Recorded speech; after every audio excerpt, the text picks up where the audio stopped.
ago. 3 months ago, we got in this race, unexpectedly, certainly unexpectedly. And from the beginning, people counted us out. The early polls had us down 14 points. But we got in this race because the foundations of our democracy were and remain under direct threat, and that is deadly serious. And in the face of those threats, we took clear, strong stances to stand up for fundamental rights and freedoms for people in this community, in this district, and in this country. When the Supreme Court ripped away reproductive freedoms, access to abortion rights, we said, this is not what America stands for. That is Democrat Pat Ryan, moments after clinching victory in a special election for New York's 19th U.S. congressional district. And the congressman-elect joins us now live in studio. It's great to have you with us here. Good morning. It's funny, yesterday we were talking for hours about your election. People say, why are you talking about a district, a special election in upstate New York in the Hudson Valley? And because so many people on both sides were watching closely to see what would happen there. You talked about reproductive rights. You talked about abortion a lot there. Do you think that was the issue that energized the voters who gave you the win?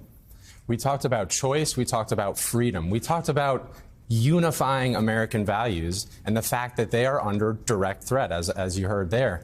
That has been such a catalyzing, energy-driving thing, certainly across this district. I mean, we just felt the ground shifting as we were going through the final weeks. And I kept trying to explain that to people, what I was feeling on the ground. And a lot of people said, oh, I don't know. And I'm so proud that our community stood up at this moment. I think it is an existential moment for our democracy, and my community delivered. One of the reasons people were watching, it's truly a swing district. It went for Obama, then it went for Trump, then it went back to Biden, and that it was shown in the margin on Tuesday night. So just for national viewers out there, talk a little bit about what your district is like and why it was being watched so closely. I'm biased. It's obviously the best district in the country. There you go. No, it's about 90 miles north of New York City, so we're more exurban, very rural, small businesses, farms, a lot of veterans, a lot of working families, and it's a community like a lot of America that really feels like we've been left behind, especially coming out of the pandemic. Very small percent of people doing really, really well. Everybody else feeling so much pain, so much economic pressure. So we talked about choice. We talked about freedom and reproductive rights and abortion access. I talked a lot about economic relief, too. We did both. And I think that 1-2 combo is the key.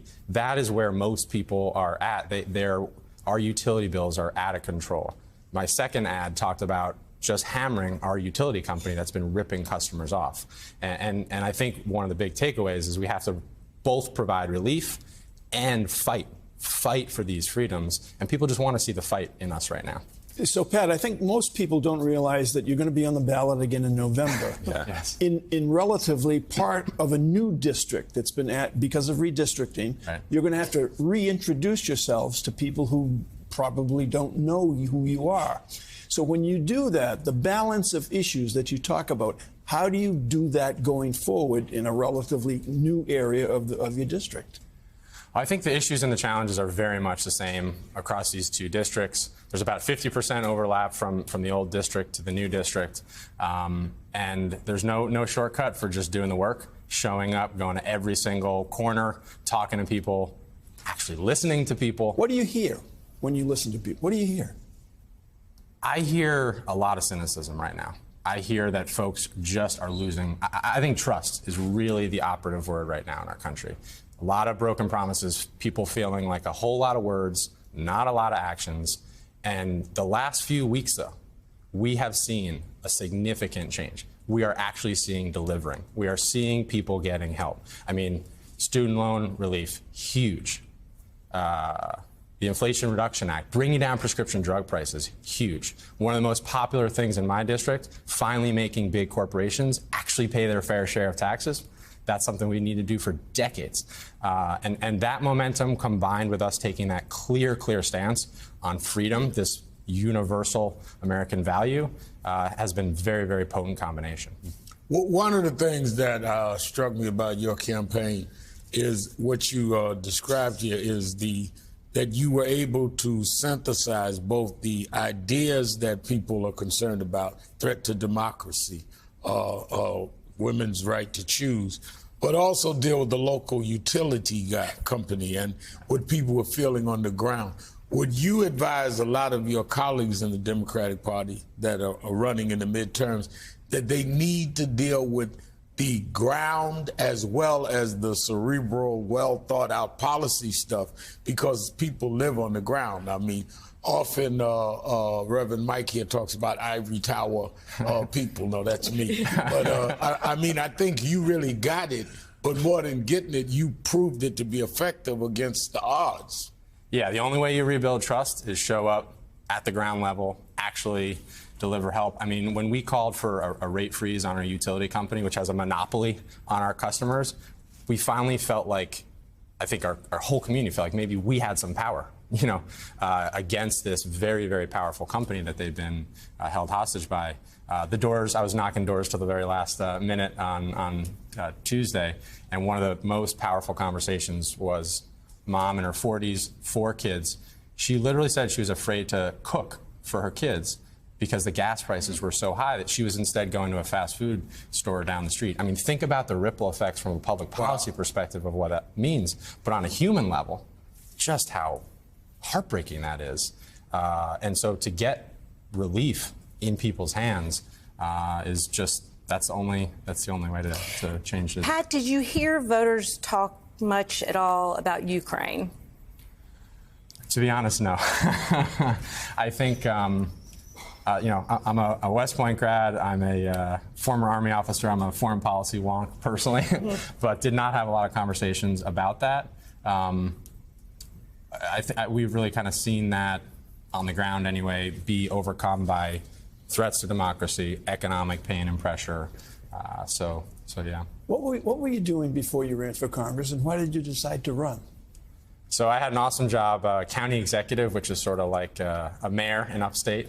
Got to lead our community through a pandemic, got to do a bunch of economic revitalization programs, got to run our whole social services and community support programs. So real ground level where the rubber meets the road, how do we help people? And I got a lot more gray hair than I did when I started the job, but a lot more hope. I mean, I really have a lot more hope. We were able to come, in our community anyway, through this divisive pandemic and actually pretty much stick together. And I think each day kind of rebuild that trust deficit. And I think a lot of the work in our democracy is going to have to be bottom up right now, because the top down is certainly not getting us there. Your Republican opponent didn't talk a lot about Donald Trump and defending Donald Trump, and January 6th didn't come up much, and the attempted coup and overturning the 2020 election. You want to talk about the economy, inflation, the Biden economy, all those things. Is Donald Trump in the conversations you have with voters at this point, or are they just worried about what's in front of them in their daily lives? I think it's sort of in the subconscious. Like, I think people understand at a very, very foundational level what's happening. I mean, the polling that threats to democracy have surpassed economic pressure actually really aligns with what I've been feeling on the ground. And the fact that we think that people can't hold both of those at the same time, right, it really doesn't give people credit for how smart they are and how intuitive they are. I mean, when these are generational rights and freedoms that my grandfather fought for in World War II, and to see these things ripped away, that strikes nerves. And I think, especially in the Congress, people want to see candidates and actual leaders who are going to say, no, that is not who we are as a country. I'm going to come in and do everything I can to try to fix that. Great candidate who ran a great campaign and now gets to enjoy it for, a couple of months before you have to, before you get back on the ballot. And most importantly, thank you for your service to the country and the United States Army. Thank you. Congratulations. That is Representative-elect Pat Ryan from New York's 19th District.